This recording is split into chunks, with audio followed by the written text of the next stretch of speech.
Well, first of all, my name is Roberto Lopez, and I came from Mexico City about 30 years ago. And one of the reasons why I came to this neighborhood is because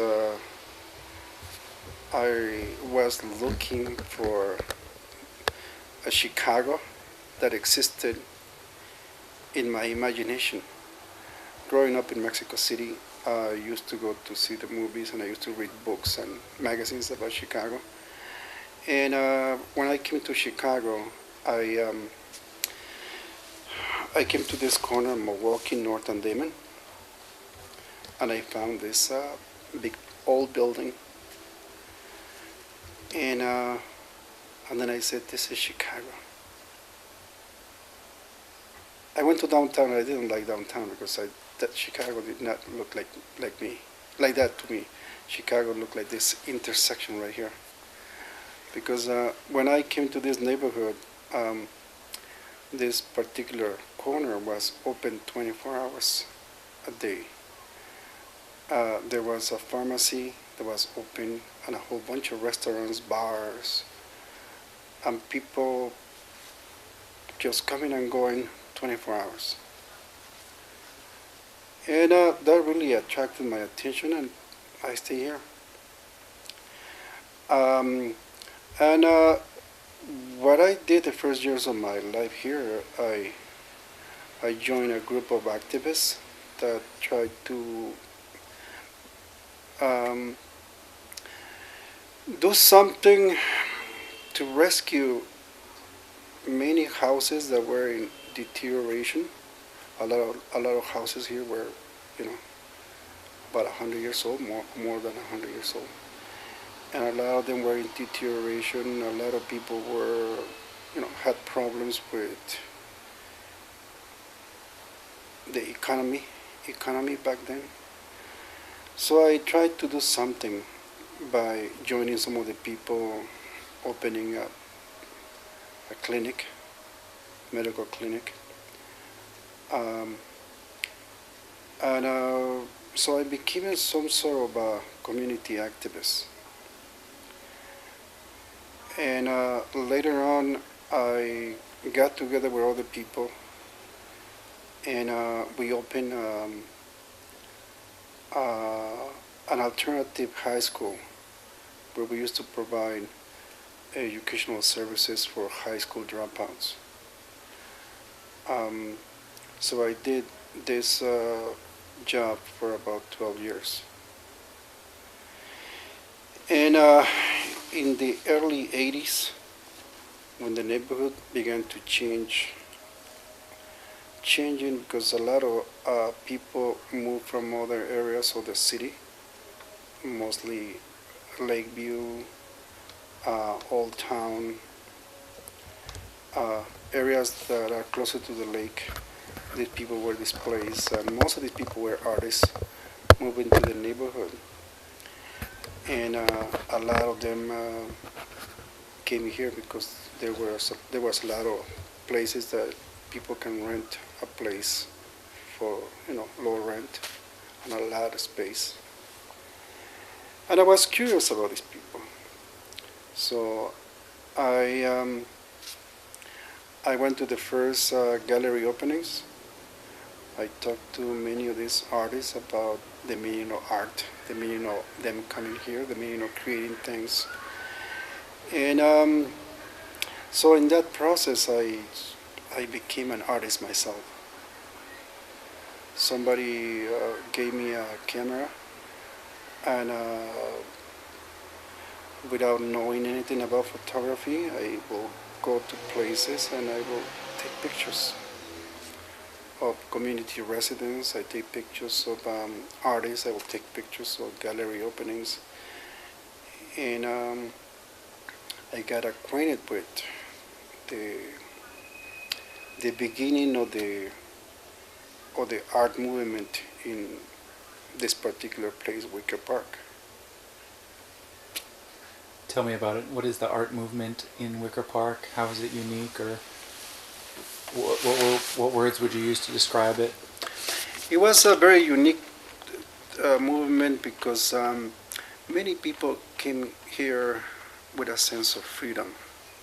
And that sense of freedom allowed them to create paintings, sculpture, photography,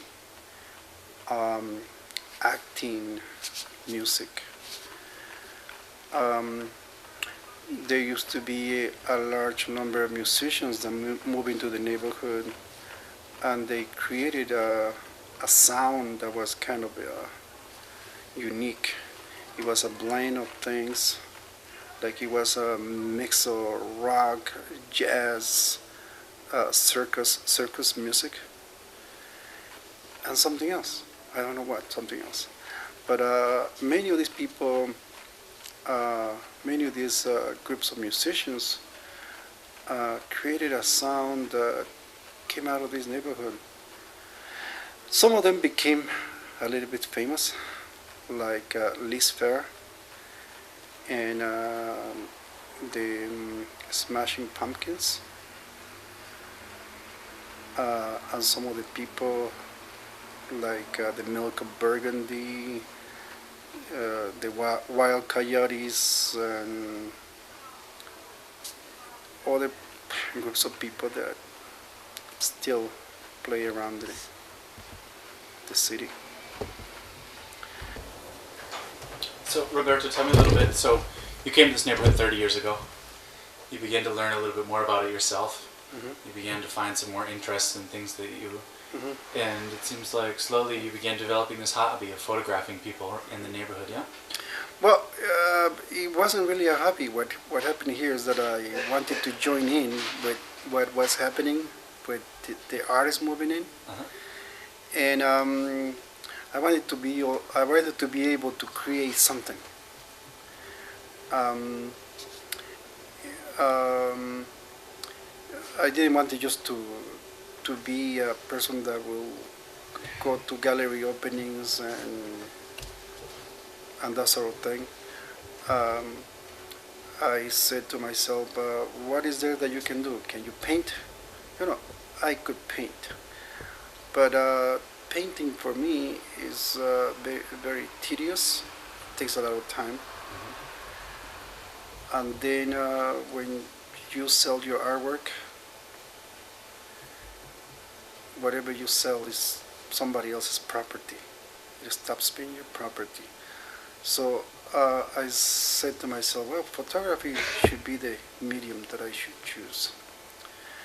And the reason why is because I could create an image and then produce 1,000,000 copies, and I still keep property over the negatives. So that's why I became a photographer. And one of the things that I did was to go to many places in this neighborhood and talk to people about me taking pictures of them. And some of these people were interested in my work. Some of these people were from other countries, like some of these people were from Greece, from the Greek islands. Some of the people were from Poland, some of the people were from Ukraine, other people from Puerto Rico, Mexico, different places. So they will ask me to take pictures of them so they can send them to their relatives. And that, to me, was kind of interesting, that my pictures will go places. But that wasn't really my main interest. My main interest was to take pictures of people. For what purpose other than to be a contributor? Well, because that was something that was happening in the neighborhood. You had to create something, otherwise you would be, somebody that did not belong to this group of people that will create all kinds of things, art forms, and I really felt like I needed to be part of that. I wanted to be part of something different. and I think I did. In time, I opened my own art gallery, and I used to exhibit artwork by many artists, not just my own, but many artists. For a number of years, I had two galleries, one on the second floor, another one on the third floor, and I used to exhibit the artwork of many people that were, for the most part, um, like they say, emerging artists. And I also exhibited the work of people that were more established artists.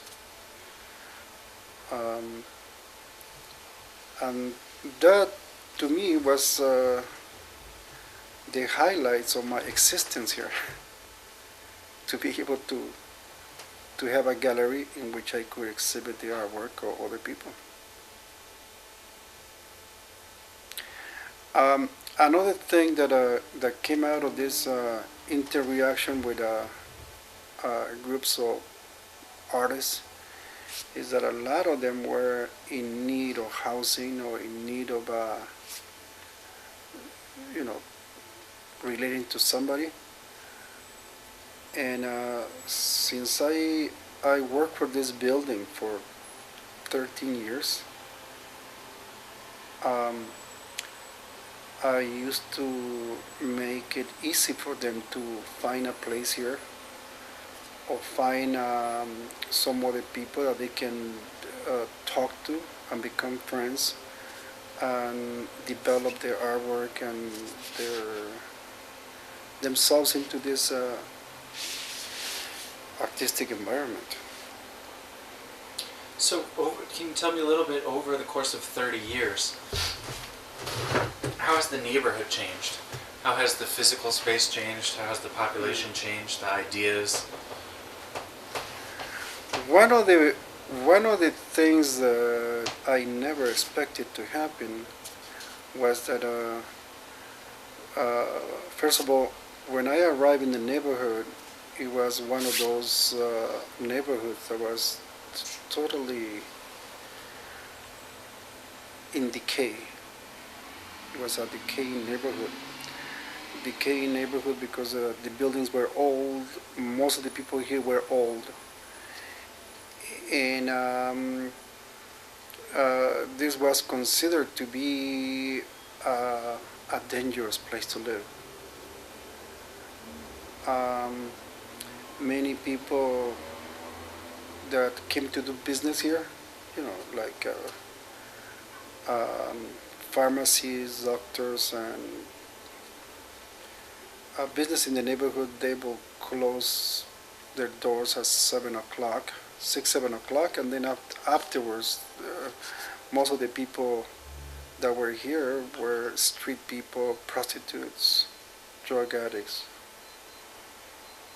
It used to be a bad neighborhood.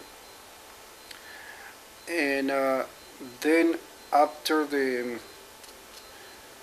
artists began moving in, the neighborhood changed. It changed in a sort of fun way, but after a few years, then you could see that as a byproduct of this change, a lot of real estate people also got interested in the neighborhood, and they began buying a lot of property all over the neighborhood. And in time, a lot of these artists, musicians, actors, they couldn't afford to live here anymore. And so what is happening right now is that a lot of people, with more money, are moving into the neighborhood with, occupying brand new condominiums that are not longer accessible to the old population. A lot of artists are moving out of the neighborhood, and they've been replaced by something else. By what? Something else with money.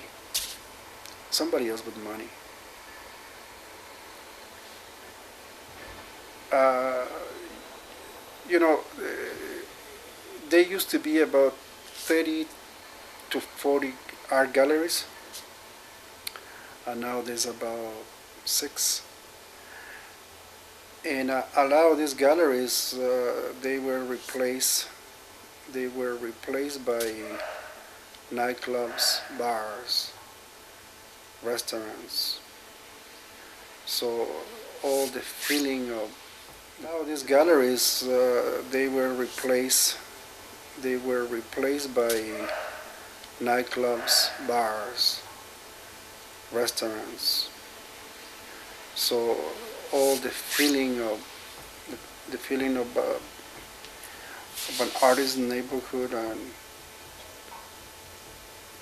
has been diminished very greatly. How do you feel about that? Well, I feel kind of sad because I see a lot of friends that I used to have, people that I used to deal with, moving out of the neighborhood, going to faraway places. People that were close to me moving out of the neighborhood, and there's nothing I can do for them. You know. So to me, I feel like a great deal of creative energy has been rooted out of the neighborhood and taken someplace else. Where is it going? A lot of people are going to Humboldt Park, Logan Square, Pilsen, whenever they can find cheap rents. And a lot of people also, they moving totally out of the city. A lot of people go to New York, to New Orleans, to Seattle. Many other places where they could find something different. So tell me about this neighborhood. How would you describe this neighborhood now? Well, this neighborhood right now has become like a playground for people that come to have fun on weekends. A lot of people that come from the suburbs or come from some other place, they come to the nightclubs and restaurants and places just to have fun, drink, listen to music. And art has become something totally, well, not totally, but somehow forgotten issue in the neighborhood. What about the complexion of the people who live in this community? Complexion, what do you mean? I mean, the population. Who lived here before? Who lived here before artists came? Who lived here while artists were here? You know, when I came into the neighborhood, most of the people were old-time residents. For the most part, immigrants that came from Poland, Germany, Ukraine,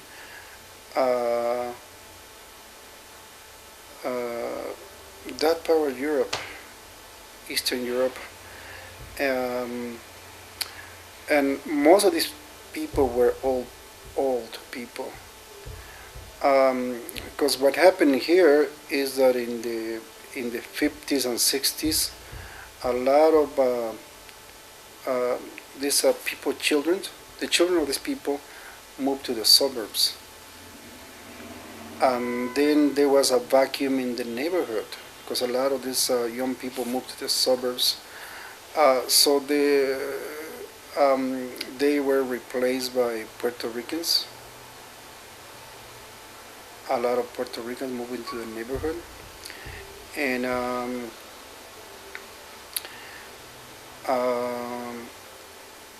the Puerto Ricans disappeared when the artists began moving in.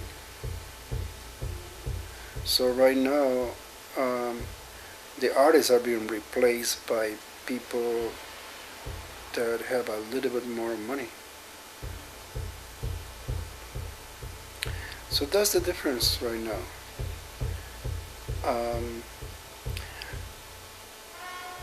I remember a lot of old timers that used to have homes here in the early 70s and 80s. They were approached by real estate companies to sell their houses.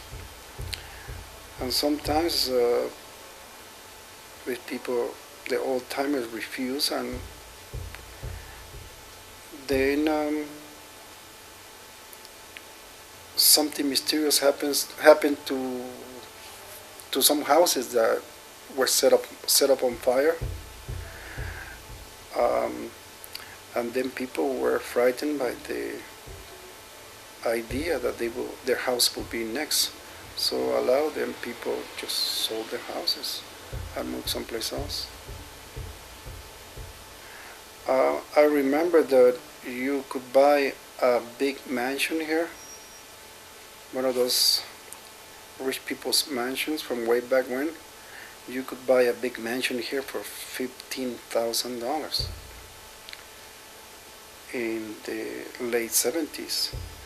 Now those big mansions are 2 or 3 millions.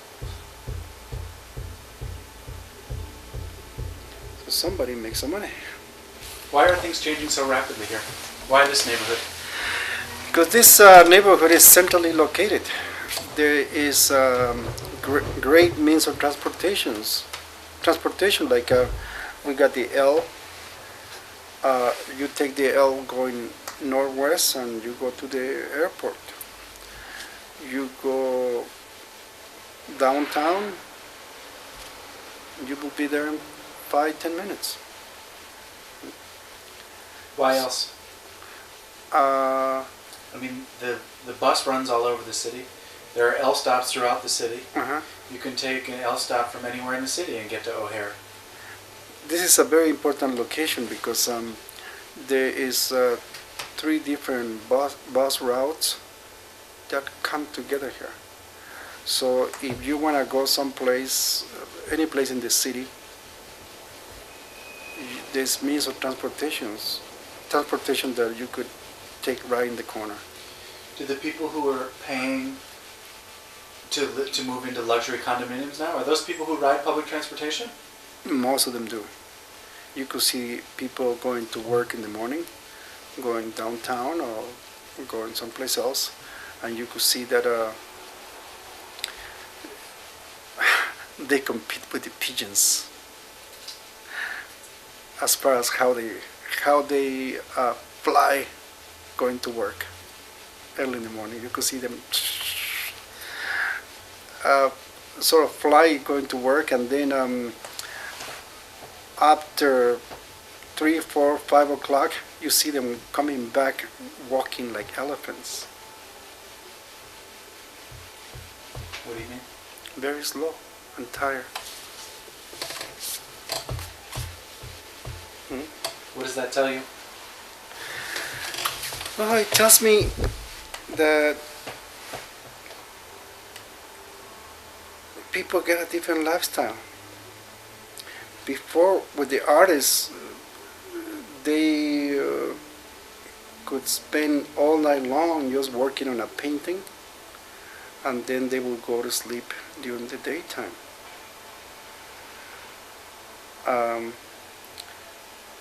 And some artists will work 2 or 3 days just to finish a painting. So their lifestyle was totally different.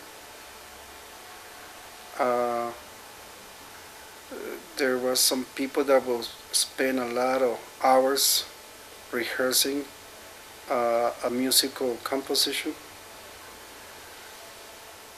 or doing some singing, preparing for some event, and they will do it at different times of the day or the night.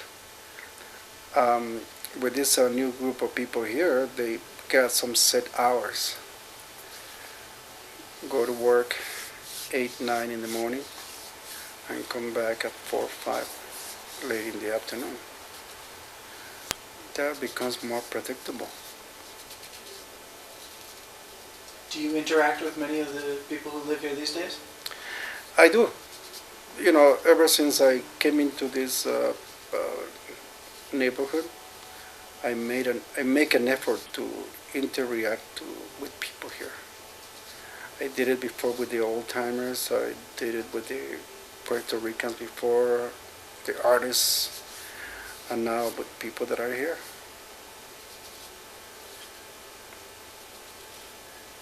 What words would you use to describe the community here now?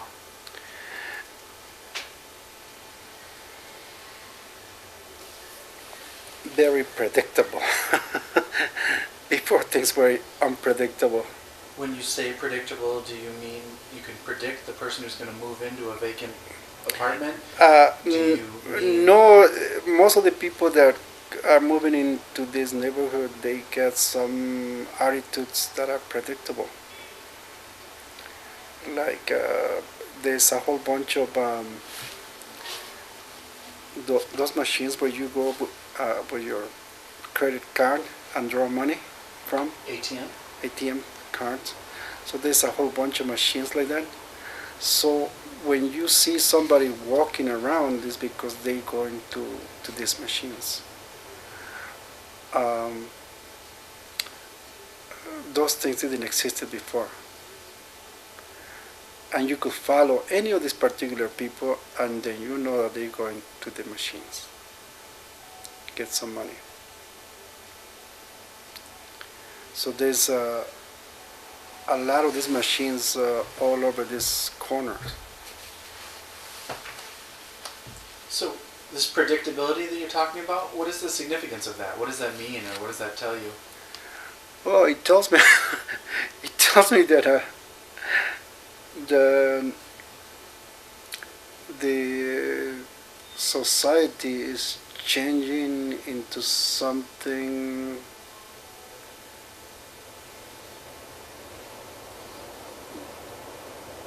that I didn't want to be part of.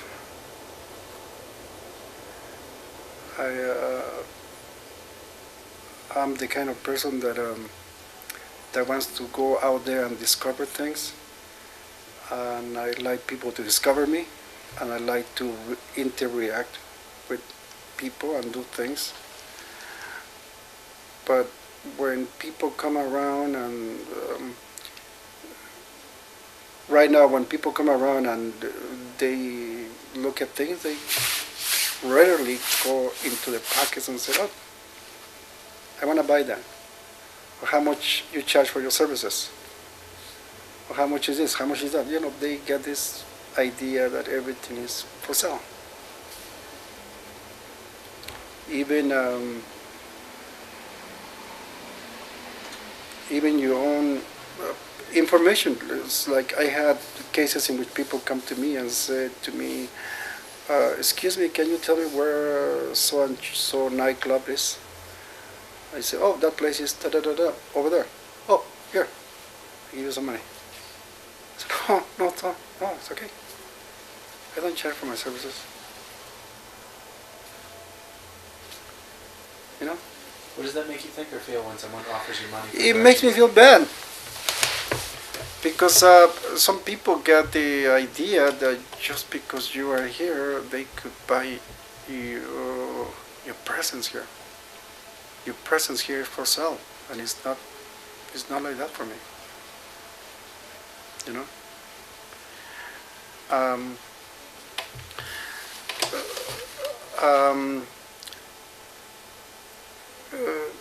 So to me, this is a challenge, how to deal with these kinds of situations.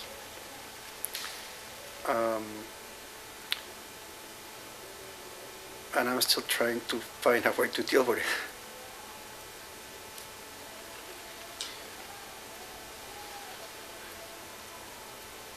How has your photography shifted? How has the photographs that you take reflected these changes? Before, when I began taking pictures, I could go to people and ask them if I could take a picture. And they would look at me and say, "Yeah, take my picture." And some of them would say, "Oh, what do you want a picture for?" So I said, "Oh, I just like to take pictures." Yeah, take my picture. Some people say, no, don't take my picture. But most of them will say, yes, take my picture. Right now, if I go out there and try to take a picture of the newcomers here, they will look at me and say, no, go someplace else. Even if I don't have a camera, if I approach people here in this neighborhood, people that just move in, they will think that I'm gonna rob them or jump on them or something, you know. They are not camera friendly. When you explain to people that you've been taking pictures of people and strangers on the streets for 25 plus years, does that change the way that they feel about you taking the picture? Many of these people don't give you the time to explain anything. They just react to you being different. Different from? From what they are used to. A lot of these people come from the suburbs and, moving into a neighborhood like this that changed many times is a totally different reality. A lot of them got preconceived ideas of what life is supposed to be. In Wicker Park or in general? I think it's in general, but very specifically in Wicker Park, because I live in Wicker Park. See, before with the old timers, the Puerto Ricans, and the artists, it was something that you could relate to them, one level or another. There was some sort of curiosity from both parts.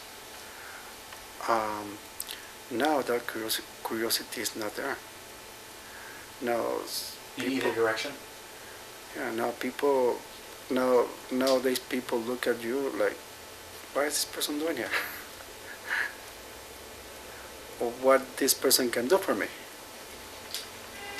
Were you interested in staying in this neighborhood? I've been in this neighborhood for 30 years, and I could spend another 30 years. My idea of staying here for another 30 years is one day the neighborhood will go into decay again, and then I could go home and leave the neighborhood the way I found it. That could be my goal. Home to Mexico City? Home back to, no, not really to Mexico City. There's many places in Mexico that I could go, like Puerto Vallarta. Nice and sunny place. Why would you wait until the neighborhood came back to what it was that you loved most? That would be kind of interesting for me, and sort of a challenge for me to see that after I spent 30 years here, I could spend another 30 years and then see what happened with everything else. Hello, Roberto. Ay, ¿Cómo estás? bien, bien. ¿Puedo pasar? Estoy en una entrevista. ¿Estás en entrevista? Sí. ¿No estás en ten? Hey. Um, Hello, one of the things that is kind of interesting to me is how much is there that I can withstand the passage of time, and how is that I could change with time, and how is that I could react to many groups of people without losing who I am. How's it going? Very good. Very good. 30 years ago, I couldn't speak English. I couldn't speak English, so I learned how to speak English right here in the corner. I'm still learning, but I think that maybe one day I will write a book about my own experiences, about the changes that took place in this particular neighborhood without losing my name, and the sense of who I am. You know, a person that came here with some sort of imagination, and how that, or those elements of my imagination change in my own eyes. Maybe I could go back and wake up someplace else. Do you think that, to what extent is there resistance here to the changes that are taking place, and what do you feel, I mean, was there resistance something that already happened and it lost? Is it something that's ongoing? Where do you fit in that picture? For many years there was different levels of resistance. There was groups of people that resisted change. Community organizations that were formed and organized. Some of them were in favor of change, some of them were against change. Let's say like the old Wicker Park Committee, made out of people that move into the neighborhood, homeowners. They were the proponents of change in the neighborhood. And change went out of control in such a way that this community organization is almost out of existence.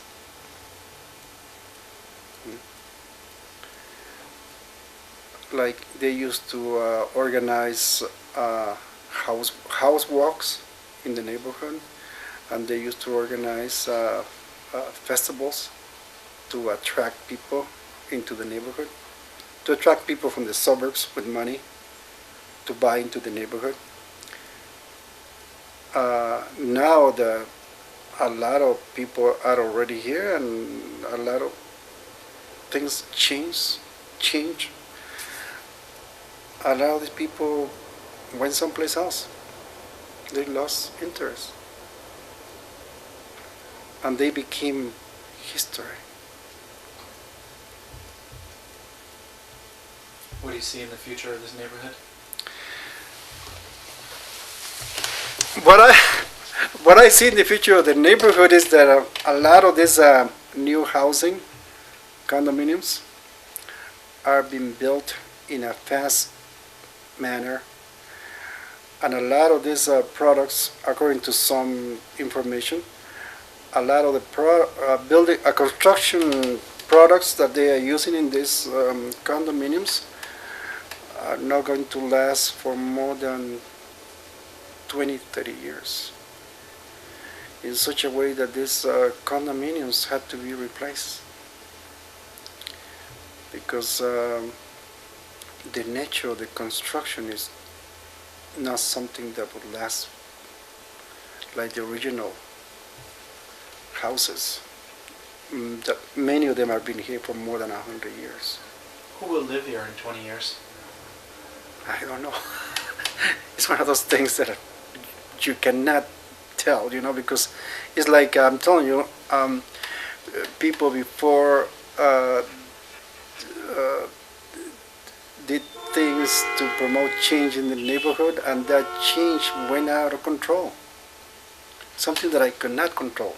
I am not interested in controlling.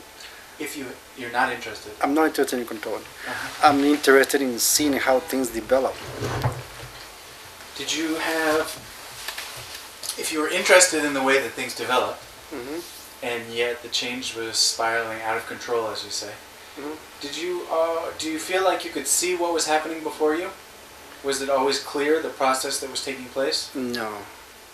I mean, it seems like right now you have some clarity as to what's happening in front of you. Well, what I could see is a lot of the change, the elements of change, like I said to you before, went out of control, and now is up to grabs. You don't know what's going to happen. I don't think that anybody there will dare to say that um, drastic changes will come into this neighborhood. They're already here. What are they? A lot of condominiums, a lot of people that move from the suburbs with a different attitude. What is the attitude? But the attitude is more into their own individualistic self. People that move into the neighborhood, they are professionals of some sort, with more money and more ideas of their own. So those ideas of their own are more fixed into themselves, not into the neighborhood.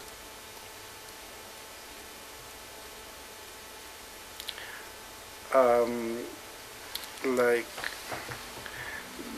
you could see the difference in the park about families with children,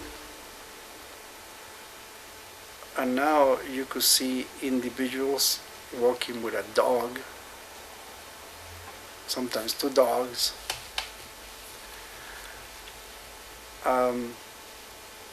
So those are very drastic changes that the park stopped being a family oriented family thing to become a more single-minded individual.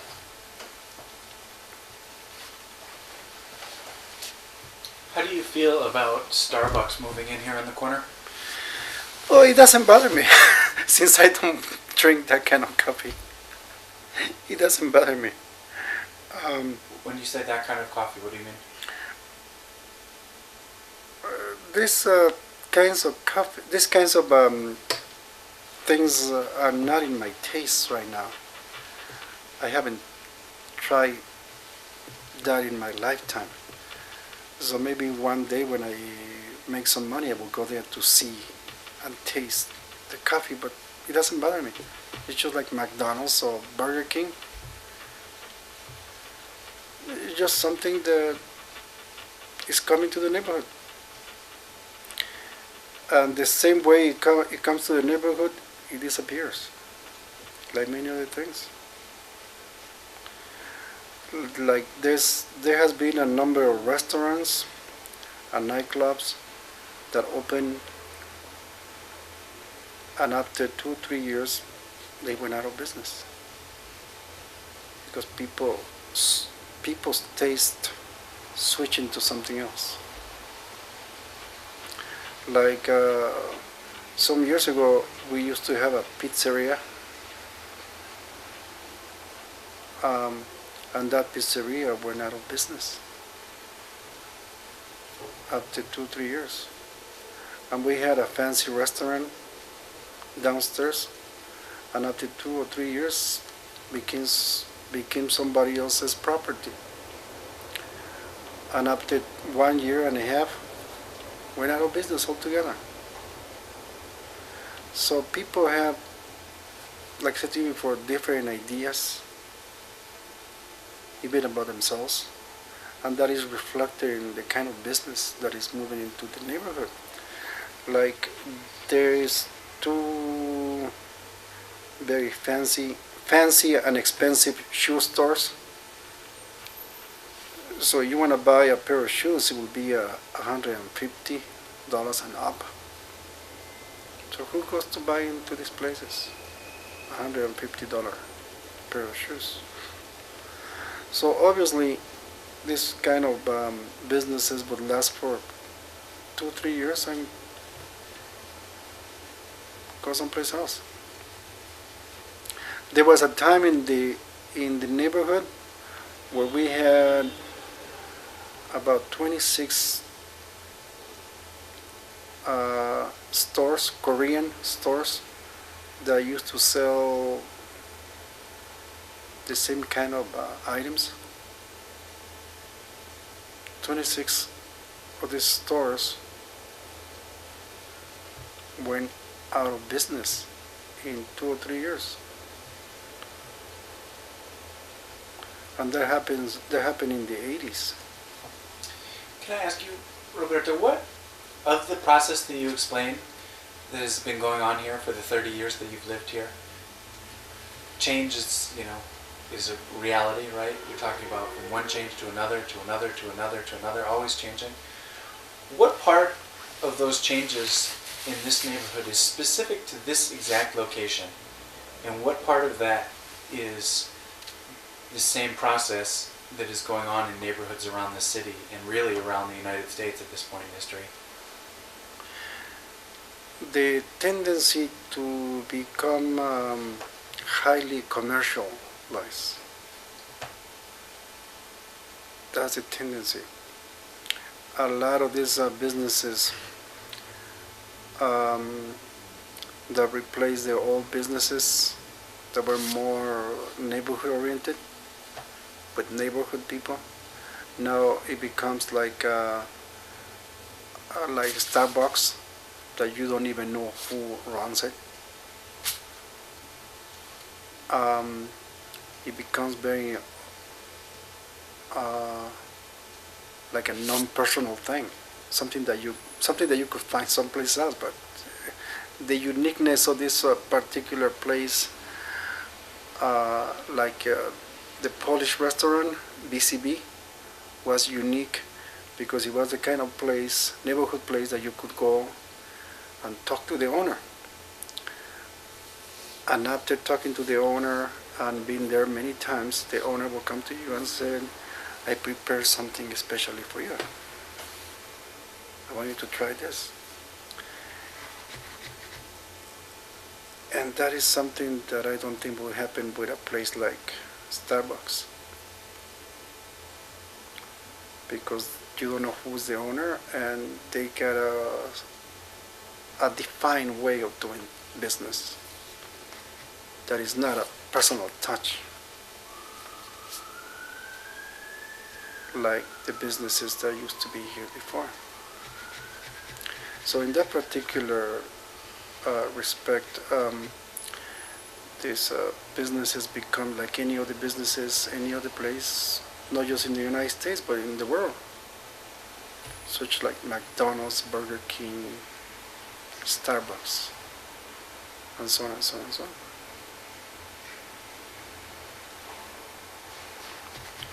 Which is kind of sad to me, because the individual way of people to relate in their own specific way gets lost. Because one of the things that happen in the neighborhood is that people will run their own little businesses,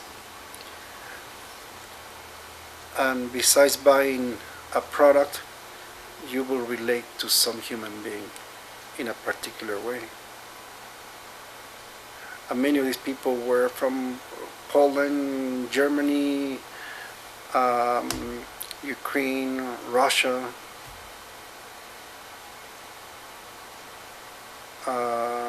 Yugoslavia. It was very interesting to talk to these people. Now, you don't even know where these people come from. And they don't care. They just care about selling something. So to me, there's a sad difference. When you acknowledge the difference, you feel sad about it, some of these things you say you don't care for, where does your photography fit in? What is the role that you yourself have carved out for yourself in sort of recording history? One of the things that happened with me is that back in the 60s, I used to listen to the Beatles. I used to listen to the Rolling Stones. I used to listen to a lot of rock groups that were very famous back then. And then it happened that in the neighborhood where I lived for 30 years, the Rolling Stones came to place 3 years ago, and they charged $7 to get in. I didn't have to pay anything, since this happened right in front of the place where I live.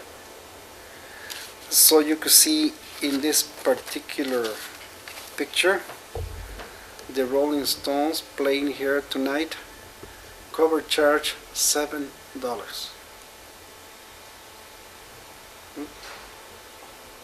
$7. Roberto, why do you choose this photo to show me about the neighborhood? Because this is something that I never predicted, that I will see the Rolling Stones playing here. You know? I used to like the Rolling Stones back in the 60s, and I will do all kinds of crazy things to go and buy a record. So after 30 years of being here, the Rolling Stones showed up right across the street. Now that I lost interest. Isn't that something? So a lot of things come back to me in terms of the meaning of things. Now I could talk to a lot of young people and say, oh yeah, I used to be young just like you, and I used to like the Rolling Stones. But now, it's one of those things about being in one place for many years.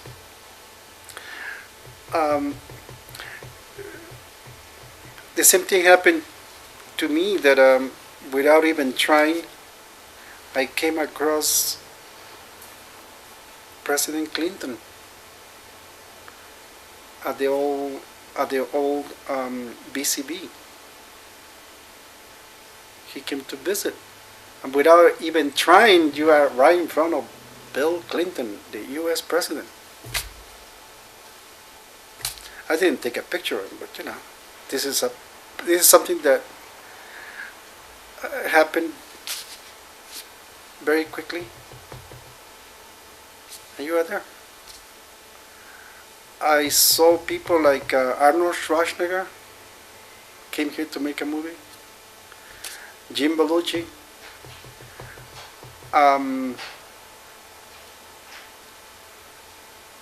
many other actors, famous actors that came to this place.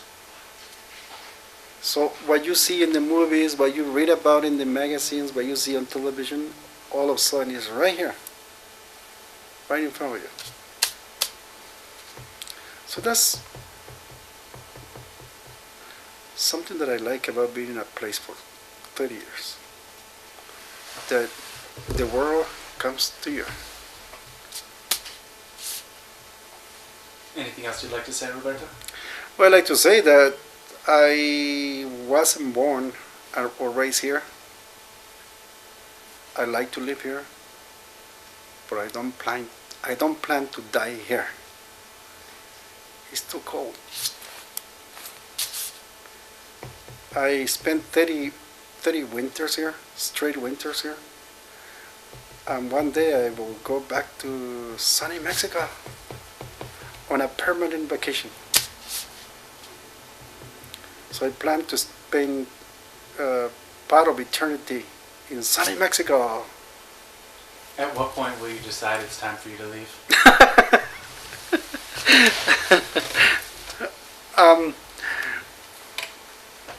It's kind of funny, but you know, I just got married about 3-4 months ago, and I met my wife about 27 years ago here, and she went to many parts of the world. She went to France, to Northern Africa, Poland, South America, Mexico, the Caribbean. She traveled to many places. And after many years, she came back. And she found me here. We used to be friends. and now we are married.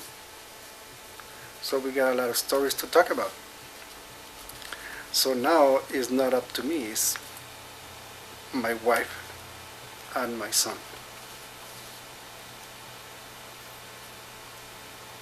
Anything else you'd like to say? Thank you. Will you tell me your name again once more and where we are? Roberto Lopez Where are we? in Wicker Park, right on the corner of Milwaukee North and Damon. All right, thanks. Thank you. Yep. After all these years.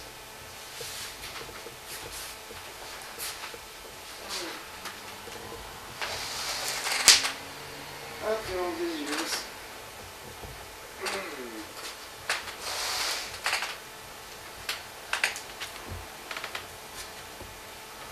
How many photos did you say you've taken in this neighborhood? About 10,000.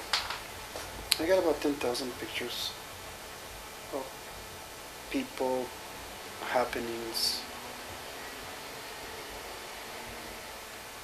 in places. Yep.